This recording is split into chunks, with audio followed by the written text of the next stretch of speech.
Hello, everybody, and welcome to the entertainment headquarters, and welcome to another review. And we're in the heated moment of the summer blockbuster season.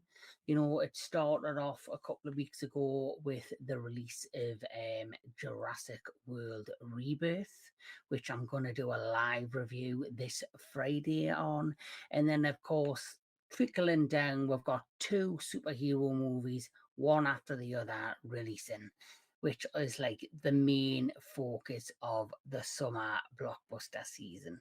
And the first of these two summer blockbuster superhero movies is none other than, of course, Superman. That's right, Superman, that is coming to us from the mind of James Gunn. He's both director and writer on this particular film. This is the start of the brand new DC universe where he's rebooting the whole thing. That's right, the Snyderverse is officially over. And because of that, we are heading into the James Gunn era of DC. And it's been, for me personally, a mixed bag, this particular film. So let's crack on, let's get cracking and talk about it. So Superman is a 2025 American superhero film based on the character from DC Comics. Written and directed by James Gunn, it is the first film in the DC universe, produced by DC Studios, and the second reboot of the Superman film series. David Corenswet stars as Clark Kent / Superman, alongside Rachel Brosnahan, who plays Lois Lane, Nicholas Hoult, who plays Lex Luthor, Edie Gathegi, I hope I've said that name right. He does a wonderful job as Mr. Terrific. You then have Anthony Carrigan, Nathan Fillion, and Isabella Merced. In the film, Superman must prove to the world that he is their protector after billionaire Lex Luthor enacts a plan to turn the public opinion against him. And basically, that's where this plot starts. So this whole movie is a mixture of fiction and fantasy. There's a lot of political agenda in this movie that's happening in the real world around it today. And there's a lot of like social media influences and opinions hide into this movie, which gives you like an emphasis on what really goes on in the world. For me, like I said earlier, this is a mixed bag of a movie in terms of plot, in terms of, you know, everything that goes on. So basically the plot summary is there's a kind of a, not a scroll, but there's writing that appears at the front of this movie in Antarctica that explains the history of Superman. So it basically, we don't need a rehash of how Superman gets to Earth. We know the backstory. He arrives on Earth, Martha and Jonathan Kent takes him in, adopt him, and raise him to be Clark Kent, and also a fully established human being / alien who, you know, right and wrong, and learns him the ways of, you know, what its life is like on Earth. And he makes his own way in the world. So we know all of that. Lex Luthor's already established in this. He's a multi-billionaire businessman, also a political figure with influence here and there. Lois Lane's already an established, you know, journalist, well-known, well-liked. And of course, meta-humans, as you know, throughout the course of previous incarnations of this story, like from the television show Smallville up to the DC, Snyderverse. Metahumans were introduced. The metahumans are already involved. We already know about them. They're already established. And the strongest of all metahumans is Superman. And that right away is hide in your face right at the beginning. And then it starts off basically there's a war between these two warring countries, basically Israel and Palestine, which is never mentioned by name. They've got fictional names. So that war's basically happened, and Superman has intervened and stopped the war. And because he's gotten involved without American approval, it's basically social media's divided. Some say he did the right thing, some say he shouldn't have got involved. And then you've got Lex Luthor in the background who's turning the media and the world against him. And it's all for his own agenda that is also connected with the war in these warring countries. So that is at the face of what this plot is. And then you've got Lois Lane, who's in the middle, who's attempting to get to the nitty gritty of it all. Why is the world turning against Superman? Why is the social media, without knowing the ins and outs, against him and other facets of that, thing? And she is a great character. I have to say, Rachel Brosnahan, for me, does an amazing job at Lois Lane in terms of she really pushes the boat out to establish herself as a really great version of Lois Lane. She also gives me vibes of Margaret Kidder, who played the first Lois Lane in the first movie. She has a look of her, but she also has kind of that kind of confidence of her, and she really goes out of her way to get, with a magnifying glass and a tooth and comb to go through everything. She's one of them journalists that doesn't stop till she truly gets to the truth. As for David Corenswet, he, for me, when it comes to Superman, I think he plays a decent Superman. He's very believable in the role. As you know, he has a look of Henry Cavill. He also, he has the Superman persona, the personality comes across as a decent younger Superman. But the negatives for me with him is you cannot tell the difference between who was Superman and who was Clark Kent. So, as you know, when it comes to the fantastic Christopher Reeve, when he was Superman in the cape and the blue and red and the yellow, you knew he was not did he just have the look of Superman. His personality and how he presented himself was very different. Then when he was Clark Kent, he was like this this bumbling, kind of nervous journalist, geeky guy. You could tell the difference. There was different personality traits with each of the personas of this person. When it comes to David Corenswet, how he acts as Superman, for me personally, you can't tell the difference. There's no divide between who is Clark Kent and who is Superman. And Clark Kent doesn't really have much to do in this particular movie. It's all about, Superman, who's been around for a while, and he's really built his reputation of being the defender of, right and wrong, the American way, or however you want to look at it. And now that social media is turning on, now that Lex Luthor's putting the knife in, now that things are happening, the frustrations and the anger start to build out. And we've seen with Christopher Reeve's kind of Superman, when he was on the edge, he would finally explode and allow it out. But now with this Superman, you start to see elements of his frustrations and, anger, and he starts doing things I think are out of character for Superman. Like he throws a table at one point when he thinks the dog Krypto's been killed, which watch the movie and you'll understand why as it progresses. So for me, that was the thing. He's a great Superman, but for me, you didn't see much of Clark Kent in him.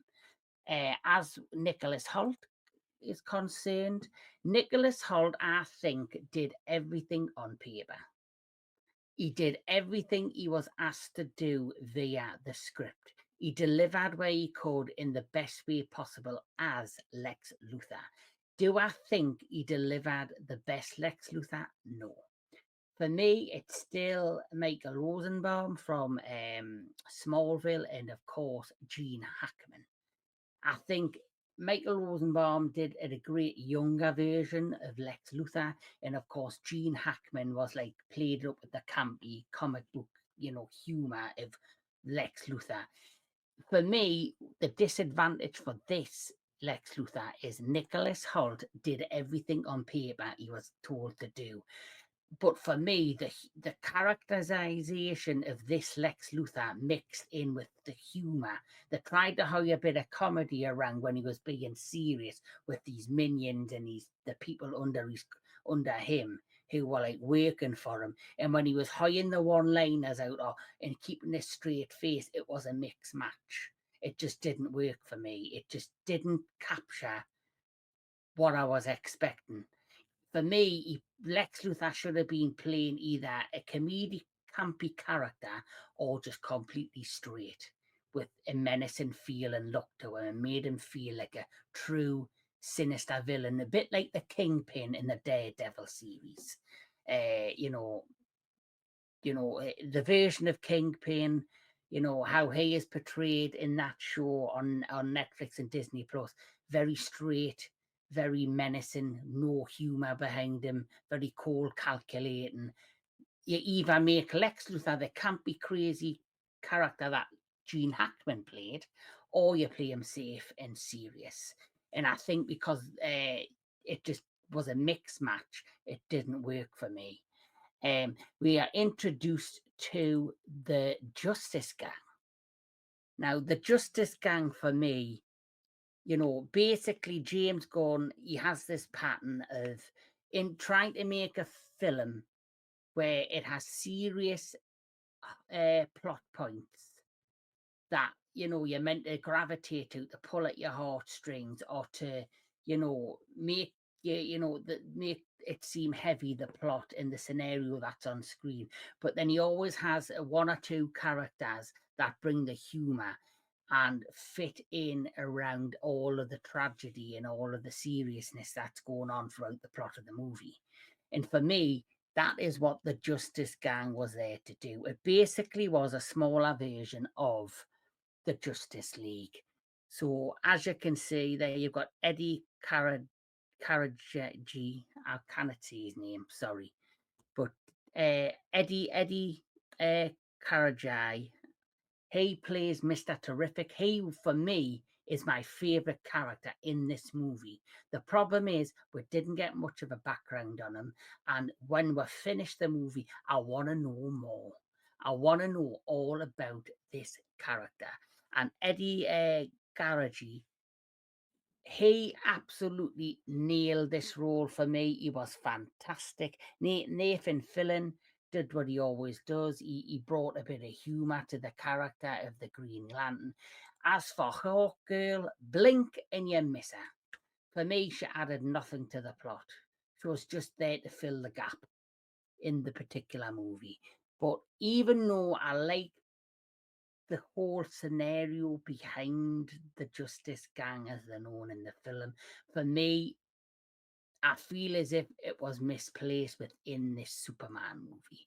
I feel as much as I enjoyed them, that there was something missing, that it just didn't feel right. The humor, like I say, the same with the Lex Luthor thing, the humor with the Justice Gang just didn't fit in with the overall feel and vibe that the movie was trying to create, because it's about social media and how media can turn on somebody. It's about real life situations with this war scenario and the heaviness of that mixed in with the Superman story, and having this is like a side story that mingles in with the main story. For me, it's something that just didn't connect.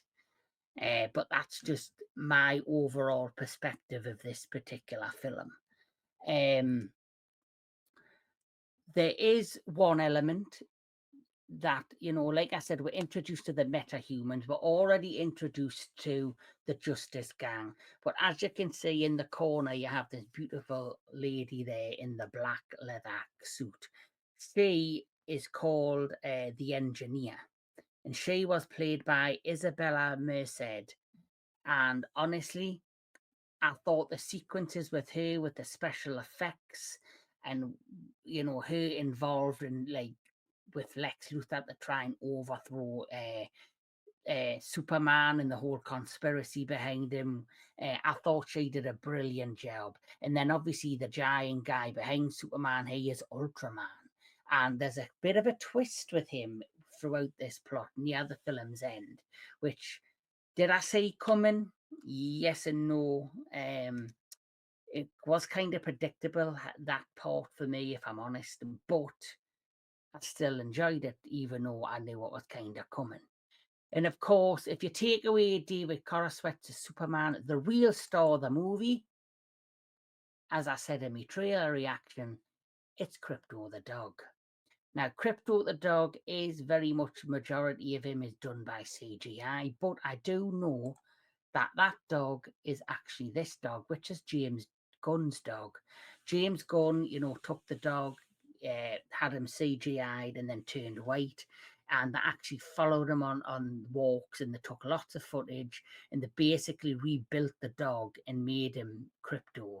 And he's such a beautiful dog, and he does a fantastic job. I also found him over at times, you know, where the focus should have always been on Superman. I do think sometimes the dog overshadows Superman. I think Krypto does overshadow Superman. You know, whenever Superman gets in real danger and the dog's available, suddenly the dog will appear and save the day. And you know, it took me out of it a little bit, but James Gunn's there to build a universe. James Gunn's there to make money for DC.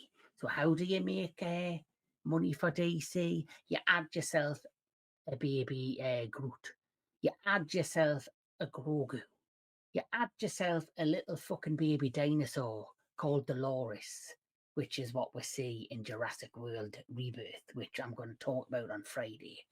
So that's how you make money. You bring a small little baby character for people to gravitate to. So the kids will go, Mommy, I want that teddy bear. I need that toy. Boom, money in the bank. And basically, because of, I think that was also in the mind of James Gunn, boom, that's what we got. And so Krypto is born, and he's going to be a massive money maker. Away from the plot and the characters I've talked about, the overall, you know, look of the movie, I found it looked clear, it looked really bright, it looked very visualized. There's a lot of amazing CGI sequences within the confines of the battle sequences. I quite liked, but also felt very sorry for this particular character. As you know, in the trailer, where you're introduced to the kaiju monster that attacks Metropolis, that story, you know, I thought, oh, well, is this just, I honestly thought this was going to be the start up of like this monster attacking the city at the beginning of the movie, and Superman would reveal himself or something. In my mind, that was what this was, but that's not how it went. Where you're introduced to the kaiju creature eventually, like at some point in the movie, and I felt really, really, you know, sympathetic towards the kaiju monster, which when you see the movie, you'll understand why. He's basically a pawn in the whole plot of Lex Luthor, which is sad. But the CGI overall, all the elements fit together. It's a beautifully well crafted movie, great visuals, great, you know, the cast work well. But for me, even though I liked the visuals, the cast work well, overall, when I look at this movie, the plot of this movie was an average plot. It wasn't anything that stands out. It wasn't anything new. It wasn't anything that made a massive, you know, bash, a massive, didn't, stand out. It didn't really, make a big splash in anything we knew. This for me this particular movie could fit in anywhere. Now, for me, Superman, Superman 2, Man of Steel are still the top three for me when it comes to Superman movies. Uh, I like this particular movie for all the action sequences, the character sequences. It really, it's probably the better of what we could have got, I could imagine. Superman Returns are still, I think that's underrated. I think it gets a bad bash and a bad rap for what it is. But this for me is on par with Superman Returns. I think they're on the same level in terms of characterization of using Superman, uh, the whole, plot. Like I say, it's average. There is a lot of predictability in the plot and the story. Like I say, my highlights for this movie and my true positives are definitely I would say two particular characters that I gravitated to. Rachel Brosnahan is Lois Lane, and I'm going to attempt his name again. Eddie Gathergy as Mr. Terrific. I think they two are the characters that stand out. I liked the believability of Lois Lane, and I liked how she was the character that you basically went with, a magnifying glass and tooth and nail, a brush and a toothbrush, and went through everything because she knew there was an underlining issue, and she knew that everything that was being showed on social media, there was something hidden behind it. And Mr. Terrific, for me, the best character in this movie. Like I say, the problem is with this being the first of a new universe, we don't get a backstory on them because, like I say, the metahumans are just there. We're introduced to them, and we're told right at the beginning they're here, they're around. We accept them in this world, and so there's no origin story. But he's such an intriguing character; you want to know more.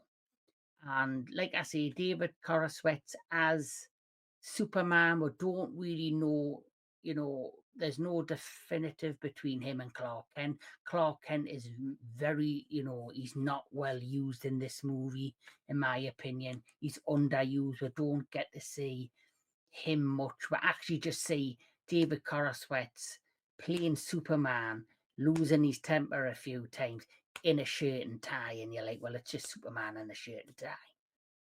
There's no like thing that makes you go, well, I can tell when he's in the shirt and tie and he is playing Clark Kent. Oh, wait, there's Superman. There's none of that. For me, they're both one and the same.